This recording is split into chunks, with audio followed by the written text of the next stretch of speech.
Wakil Ketua MPR, Usman Sabtaodang, Selasa dini hari terpilih secara aklamasi sebagai Ketua Dewan Perwakilan Daerah atau DPD. Osman yang juga menjabat sebagai Ketua Umum Partai Hanura akan didampingi Nono Sampono dan Darmayanti Lubis sebagai Wakil Ketua 1 dan Wakil Ketua 2. Usman Sabtaodang terpilih sebagai Ketua DPD Republik Indonesia untuk periode 2017 hingga September 2019. Usman terpilih setelah pimpinan sidang sementara, AM Fatwa dan Riri mempersilakan masing-masing wilayah, yaitu Barat, Timur, dan Tengah untuk mengajukan calon. Usman menggantikan Irman Gusman yang terjerat kasus suap impor gula. Pasca terpilih, Usman berjanji membawa DPD sesuai hati nurani dari daerah. Kita masih mempunyai harapan di masa mendatang. Bagaimana membangun sistem yang bekerja sama dengan pemerintah, baik pusat maupun daerah. Harapan saya adalah semua pihak dapat memahami apa arti senator yang ditugaskan di pusat ini adalah untuk menjaga dan memperjuangkan kepentingan daerah.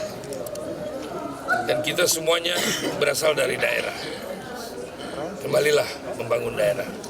Sebelum Usman Sabta terpilih, sempat terjadi kericuhan di sidang paripurna DPD. Perbedaan pendapat dalam menafsir putusan Mahkamah Agung berujung pada aksi kekerasan fisik antar anggota dewan.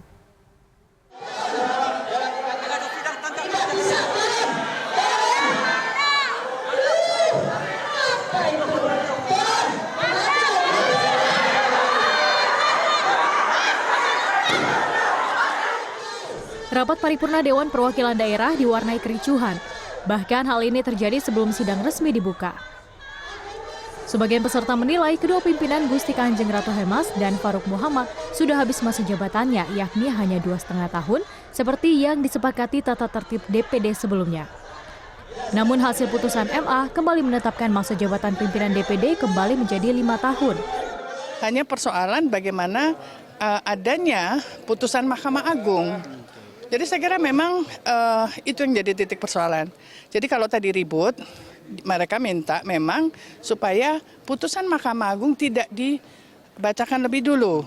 Jadi ini yang jadi titik persoalan. Sedangkan agenda Panmus yang sudah disepakati kemarin adalah putusan Mahkamah Agung untuk dibacakan.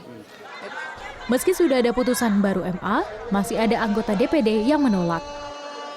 Jadi kami protes sebenarnya karena aturan yang dibuat oleh pimpinan sendiri, yang kita buat sendiri, diabaikan, tidak dipatuhi oleh pimpinan. Seharusnya pimpinan mematuhi aturan, mematuhi kesepakatan, mematuhi tatib yang sudah kita buat sendiri. Misal pada putusan Mahkamah Agung juga terdapat beberapa kesalahan redaksional, diantaranya penyebutan Dewan Perwakilan Rakyat Daerah yang seharusnya disebut Dewan Perwakilan Daerah. Selain itu, objek putusan yang menyebutkan Undang-Undang Nomor 1 Tahun 2016 dan 2017, padahal seharusnya menyebut Tata Tertib Nomor 1 Tahun 2016 dan 2017. Panitera Mahkamah Agung telah mengakui salah ketik dan akan memperbaiki kesalahan yang mengakibatkan munculnya beda penafsiran. Namun kericuhan berbuntut panjang. Anggota DPD Muhammad Afnan Hadikusumo melaporkan 2 anggota DPD lainnya yang berinisial BR dan DJH usai dirinya menjadi korban pemukulan saat sidang DPD digelar. Muhammad Afnan mendatangi Direktorat Reserse Kriminal Umum Polda Metro Jaya untuk memberikan bukti visum adanya luka memar di bagian kepala. Acara kan belum dimulai. Saya ingin mengingatkan dia, acara itu dimulai dulu, setelah itu baru dia menyampaikan nggak apa-apa. Artinya itu jadi resmi gitu. Tiba-tiba itu teman-temannya itu maju, saya ditarik gitu, kemudian dibanting. Siapa yang melakukan pemukulan? Kalau yang satu ya, saya tapi melihat di video 2. Keduanya dilaporkan dengan pasal 170 tentang pengeroyokan dengan ancaman hukuman maksimal 5 tahun 6 bulan penjara. Dedi Malino, CNN Indonesia.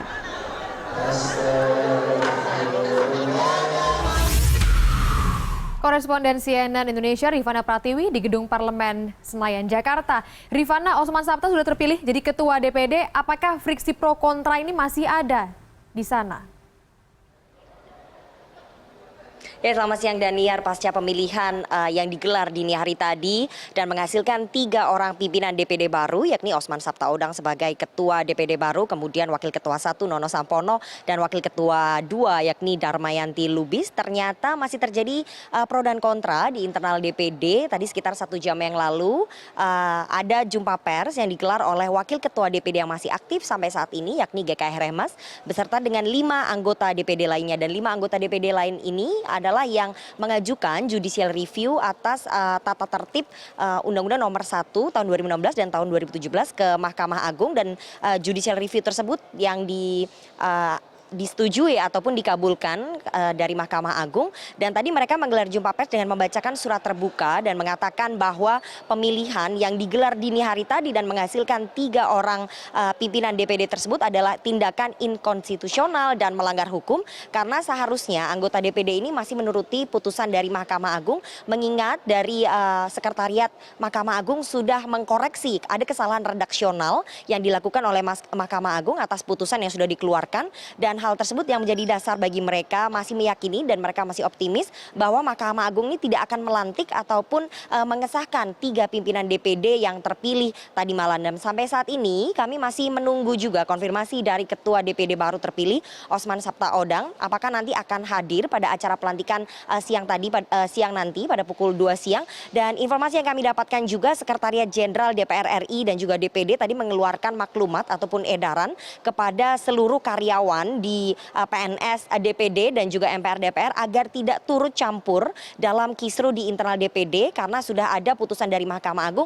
Dan nanti kita akan lihat bagaimana sebetulnya dinamika di dalam internal DPD, karena sampai sejauh ini informasi yang kami dapatkan, Ketua MA Hatta Ali sedang melakukan ibadah umroh, dan apakah bisa diwakilkan dengan Wakil Ketua MA lainnya, sebetulnya memang masih bisa diwakilkan, namun akan seperti apa legalitasnya atau tindakan hukumnya, karena memang MA sudah mengeluarkan putusan hukum, dan nanti kita akan lihat bersama, Daniar.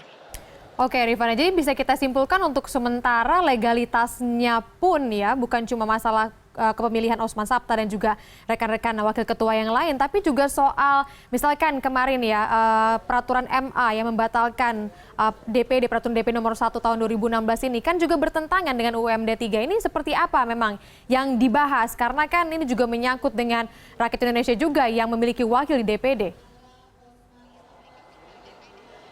Ya, betul sekali Daniar, bahwa memang yang dijadikan celah oleh kubu dari Osman Sabtaodang, kemudian Nono Sampono dan juga Darmayanti Lubis merupakan hasil dari redaksional dari putusan MA yang memang ada kesalahan. Nah, kesalahan redaksional dari putusan MA inilah yang menjadi celah bagi mereka untuk melaksanakan pemilihan dini hari tadi. Dan terkait dengan adanya Undang-Undang MD 3, kami tadi masih meminta konfirmasi dari Badan Legislasi apakah ada kaitannya antara Undang-Undang MD 3 ini dengan putusan MA yang dikeluarkan. Dan masih belum bisa dikonfirmasi apakah pelantikan sekali lagi akan bisa digelar pada pukul 2 siang nanti, karena tadi kami mencoba untuk menghubungi juru bicara dari Mahkamah Agung, sampai saat ini belum bisa memberikan konfirmasi apakah akan ada perwakilan dari Mahkamah Agung yang hadir di sini. Tapi ini yang menarik, Daniar, tadi kami sempat mewawancarai Ketua MPR Zulkifli Hasan untuk menanggapi terkait dengan proses pemilihan di internal DPD yang berlangsung ricuh. Tadi Zulkifli Hasan menyayangkan adanya kericuhan yang terjadi pada proses pemilihan dan meminta DPD agar segera menyelesaikan